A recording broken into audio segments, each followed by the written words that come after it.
இந்த தமிழுக்கு நன்றி.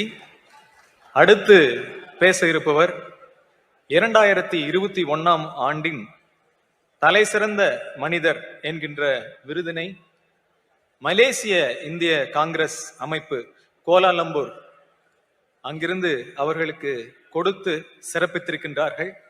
அடுத்த பேச்சாளர் அப்படிப்பட்ட உலகின் தலை சிறந்த 10 எக்கோடாக்சிகாலஜி சூழல் நச்சியல் ஆராய்ச்சி நிபுணர்களில் ஒருவர். கொரிய தமிழ் மொழிகளுக்கு இடையே உள்ள தொடர்பினை குறித்து ஆராய்ச்சி தீவிரமாக செய்து வருகின்ற முன்னாள் பேராசிரியர் டாக்டர் கண்ணன் நாராயணன் அவர்களை அன்போடு அழைக்கின்றோம்.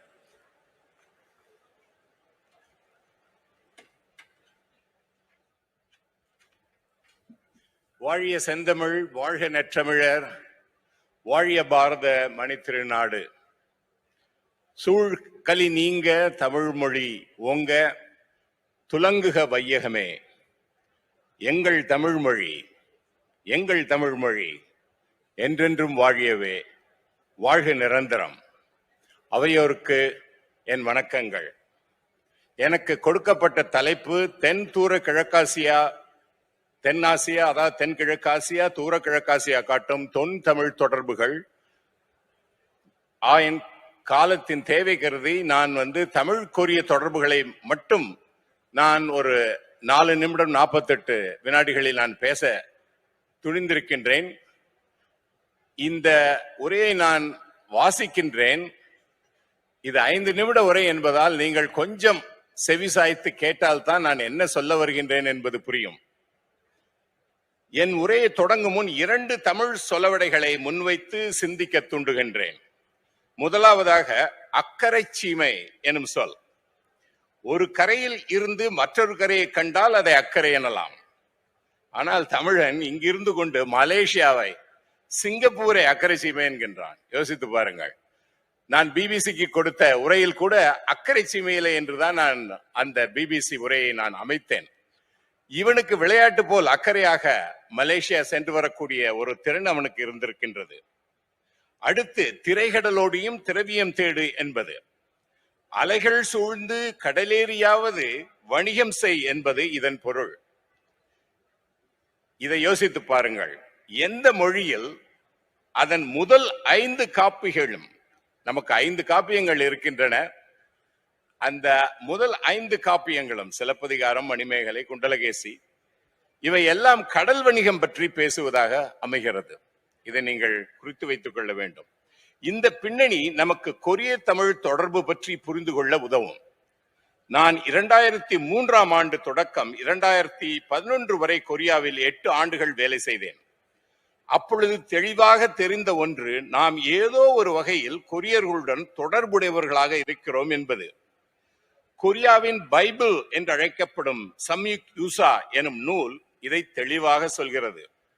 அதன்படி பொது ஆண்டு 47இல் இந்தியாவிலிருந்து சென்ற ஒரு இளவரசி கிம்சுரோ எனும் மன்னனை மணந்து கொண்டு காயா எனும் ஒரு வணிக கூட்டாட்சியை அங்கு நிறுவினாள் என்பது.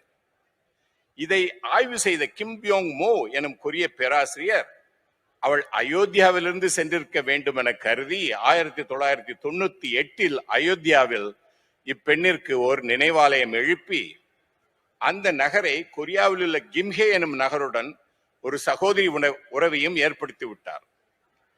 நான் இதன் உண்மையை ஆராய்ந்த பொழுது கொரியர்களுக்கும் தமிழர்களுக்கும் தான் அதிக ஒற்றுமை இருக்கிறது, அயோத்தியுடன் அல்ல என உணர்ந்தேன்.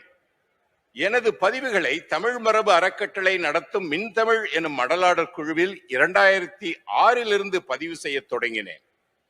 2008ஆம் ஆண்டு சிங்கப்பூரில் நடந்த ஒரு ஆராய்ச்சி மாநாட்டில் பண்பாட்டு மொழியியல் ஒற்றுமைகளை காட்டி இதை நிறுவினேன். 2010 நடந்த செம்மொழி மாநாட்டில் இக்கருத்தியலை விரிவாக்கி மொழியியல், பண்பாடு, தொல்லியல், சமயம், சரித்திரம், இலக்கியம் மற்றும் மரபணு தரவுகளை கொண்டு நிறுவினேன். அது அதிக வரவேற்பை பெற்றது. 2016ஆம் ஆண்டு தமிழ் ஆங்கில கட்டுரைகள் நிரம்பிய ஒரு மின்னூலை தமிழ் மரபு அறக்கட்டளையின் வழியாக நாங்கள் வெளியிட்டோம். அது மிக அதிகமாக தரவிறக்கப்பட்ட நூலாக அமைகிறது. 2018 பொதுமக்கள் புரிதலுக்கென்று கொரியாவின் தமிழ் ராணி எனும் நூலை நான் வெளியிட்டேன். அது ஆழிப்பதிப்பகத்தாரின் அதிக விற்பனையான நூலாக அறியப்படுகிறது.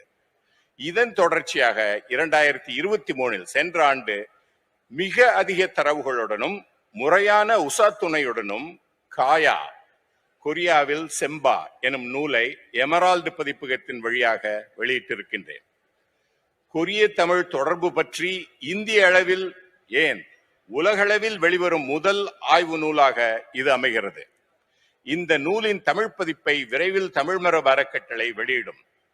அதே ஆண்டு கொரியாவின் தமிழ் ராணி எனும் தமிழ் நூலை கொரிய மொழியான ஹங்குலுக்கு மொழிபெயர்த்து வெளியிட்டிருக்கின்றோம். இதில் முக்கியமான குறிப்பு என்னென்னால், தமிழிலிருந்து ஹங்குல் மொழிக்கு நேரடி மொழிபெயர்ப்பாகும் முதல் நூல் இது.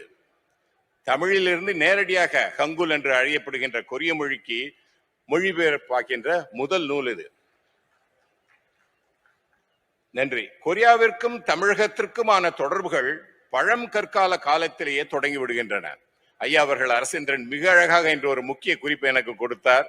எப்படி ஆஸ்திரேலிய பழங்குடிகளுக்கே இந்த மொழி தொடர்பு இருக்கிறது என்று. ஆதிச்சநல்லூரில் காணும் முதுமக்கள் தாழிகள் கொரியாவின் கிம்ஹே பகுதியில் கிடைக்கின்றன. கிருஷ்ணகிரி குன்றுகளில் தென்படும் கல் திட்டைகள் கொரியாவிலும் கிடைக்கின்றன. பொது ஆண்டின் தொடக்கத்தில் தமிழக வணிகர்கள் சாத்து எனும் அமைப்பை உருவாக்கி கிழக்கு மேற்கு என பயணப்பட தொடங்குகின்றனர். சங்ககால துறைமுகங்கள் யாவை என்பது பற்றி நம் இலக்கியங்கள் சீன கிரேக்க குறிப்புகளும் சொல்கின்றன. கொரியர்கள் நம்மை போலவே தாய் தந்தையரை அம்மா அப்பா என அழைக்கின்றனர். நீங்கள் பாருங்கள், ஜப்பானிற்கு அருகில் ஜப்பானில் ஒத்தோசான் ஒக்காசான் என்றுதான் சொல்கின்றார்கள். ஆனால் கொரிய மக்கள் தந்தையை அப்பாவென்றும் அன்னையை அம்மாவென்றும் நாம் அழைப்பது போலவே அழைக்கின்றனர். அப்புச்சி என்பது அங்கு ஆபோஜியாக மாறுகிறது. அன்னி என்பவள் ஒன்னி ஆகிறாள். நான் கண்டு ஆவணப்படுத்திய இன்னொரு மிக முக்கியமான உண்மை, கொரிய ஹங்குல் எழுத்து வடிவம் தமிழ் நெடுங்கணக்கை முன் உதாரணமாக கொண்டுள்ளது என்பதாகும். இதையெல்லாம் விளக்குவதற்கான விளக்க படக்கங்கள் இருக்கின்றது. நீங்க பாருங்கள், அதில் பார்த்தால் உங்களுக்கு தெரியும் எப்படி மெய்யும் உயிரும் சேர்ந்து உயிர்மை உருவாகிறதோ அதே வழக்கைத்தான் கொரியர்கள் நம்மை பார்த்து முன்னோதரமாக வைத்து உருவாக்கி இருக்கின்றார்கள்.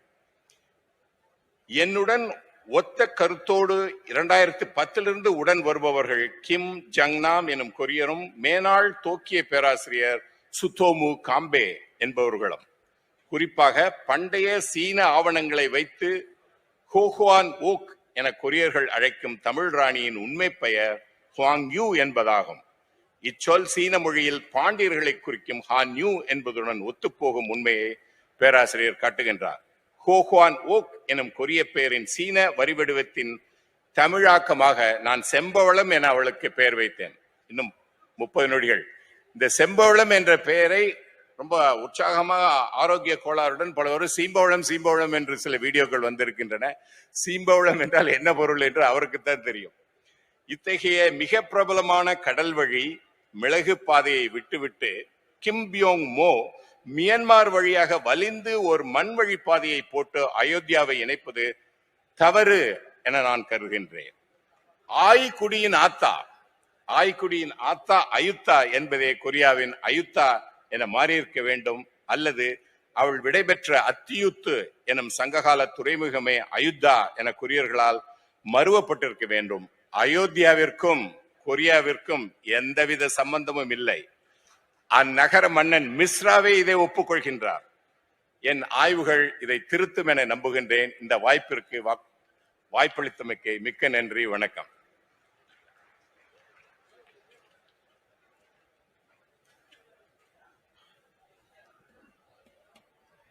கொரிய தமிழ் மொழிகளுக்கிடையேயான